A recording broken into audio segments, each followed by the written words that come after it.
Ако сте во светот на таеквондото, веројатно го знаете Александар Ефтимов, се извинувам, кој што е тренер по таеквондо, меѓу другото многу попознат како тренер на една од нашите најуспешни таеквондистки, тоа е Милјана Релја.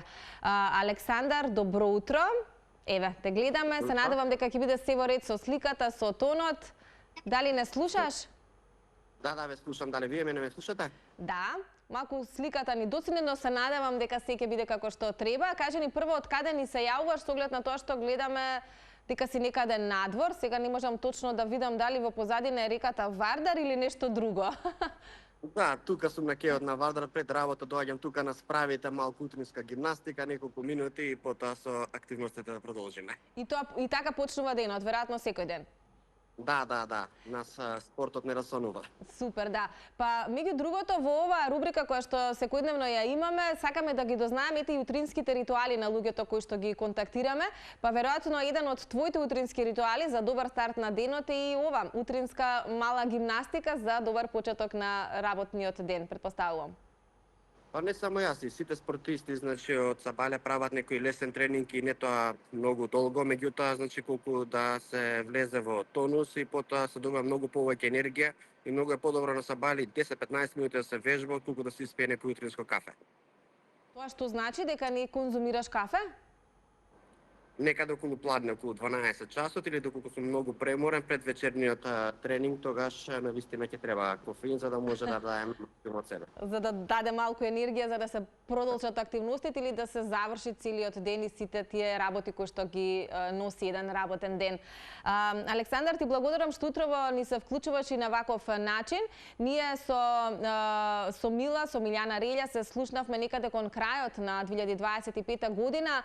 Таа ги сподели своите активности, ја сподели својата успешна година, но ги спомена и активностите кои што ја очекуваат во оваа нова година. Ако не се лажам, тогаш или годината ја завршивте со повреда, па еве да прашаме каква е ситуацијата во моментов, што се случува со неа?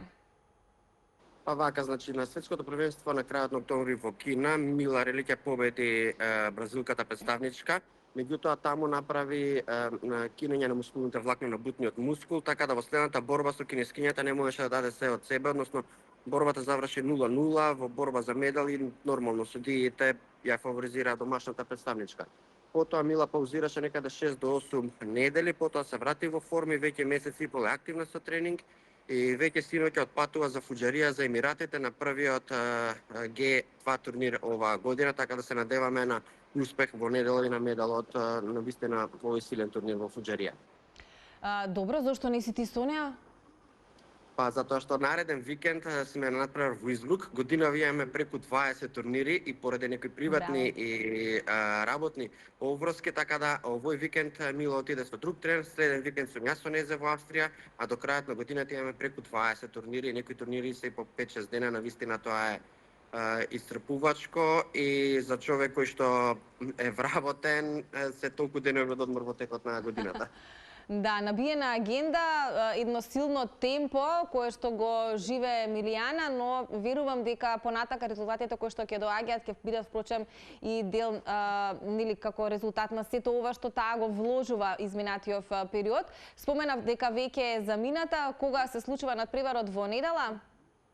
Па во недела надпреварот почнува од 9 часот сабале до 8 часот навечер. Во низината категорија има 24 надпреварувачки, тоа значи 4 борби за златен медал. Таму се надпреварувачките од арапските земји, едно од најаките од Иран и од Јордан.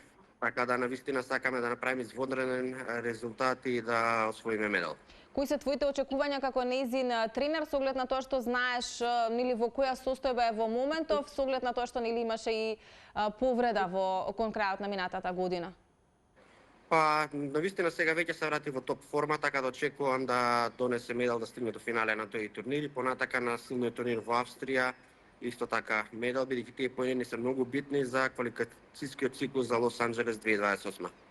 Да, и она што и ти ми го напомена во разговорот кој што го имавме, дека започнувате со едно силно темпо за собирање на поени за Лос Анџелес 2028 година.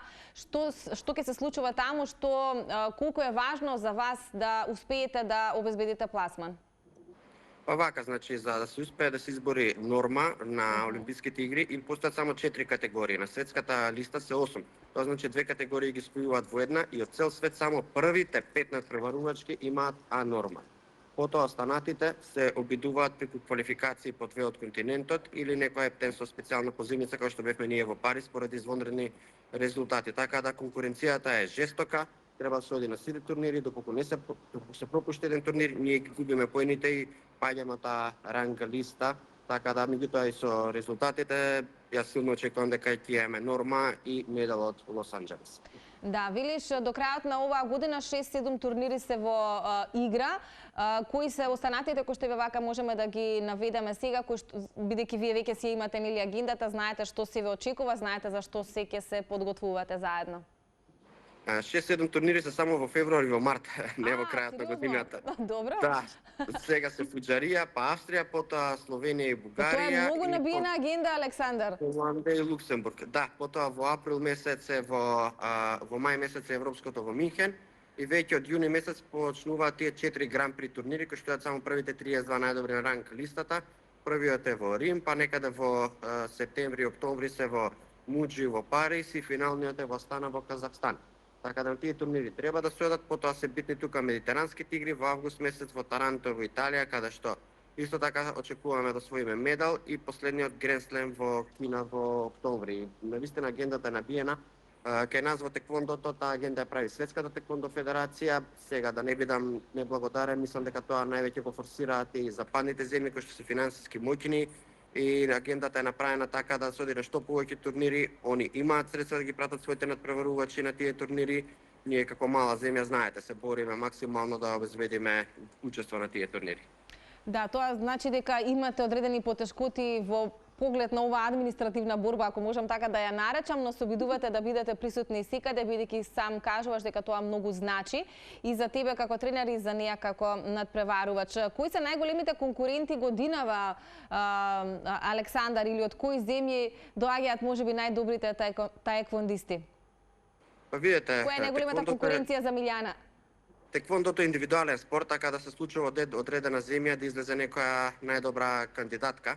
Меѓутоа, у принцип, значи, тука може да ги ставиме Иран, Русија, Шпанија имаат добри надпреварувачки, нормално тука се британките, кои што беа број 1, ние ги победивме на Олимпијада. Меѓутоа, од останатите земји има надпреварувачки добри. Ние се сиеме скоро со сите сретното, така да ги победуваме, доколку изгубиме таа разлика е тесна, до 1 поен или 0, никош не сме изгубили некоја драстично, затоа силно верувам дека можеме да победиме било кого на планетава и верувајте ми дека Милјана е во топ 3 во светот. Да, веруваме и се надеваме дека навистина оваа 2026 година ќе биде значајна, ќе донесе успеси. Кога веќе ја спомена Олимпијадата, овој спорт најмногу можеби во Македонија беше препознаен од целата нација токму по тие успеси кои што ги имавте на Олимписките игри или на Олимпијадата. Па еве прашањето ми е дали имаме се поголем интерес со оглед на тоа што е индивидуален спорт, дали младите сакаат да го практикуваат, дали покажуваат интерес? Па сега последнава година гледам зголемен интерес на мали дечиња да се запишат на овој спорт, меѓутоа навистина тој процес е толки макотрпен, освен тоа треба и поддршка од родителите, секако треба и спортски дух, нели младите да сакаат да тренираат, потоа поддршката од родителите од дома, односно кога ќе ги запишат децата на одреден спорт, повеќето родителите ги запишуваат какво нешто да се тренира, колку да биде спортски активен, ретко некои да бидат мотивирани за нивното дете да биде нели шампион во таа категорија, па понатака веќе кога ќе се изроди талентот, ние како тренери разговараме со родителите дека има шанса, потоа родителите веќе ја даваат максималната поддршка дека навистина да, детето треба да вежба 2 пати дневно, дека можеби доколку е во училиште послабо, дека ако детето не може да постигне во училиште, меѓутоа во спортот може да постигне одлични резултати и во тој случај треба од родителите се даде поддршка, а не да биде обратно, на училиште немаш добри резултати, овој месец нема да оѓаш на тренинзи, тоа е навистина катастрофална грешка што се прави, меѓутоа се надевам дека ќе разберат родителите.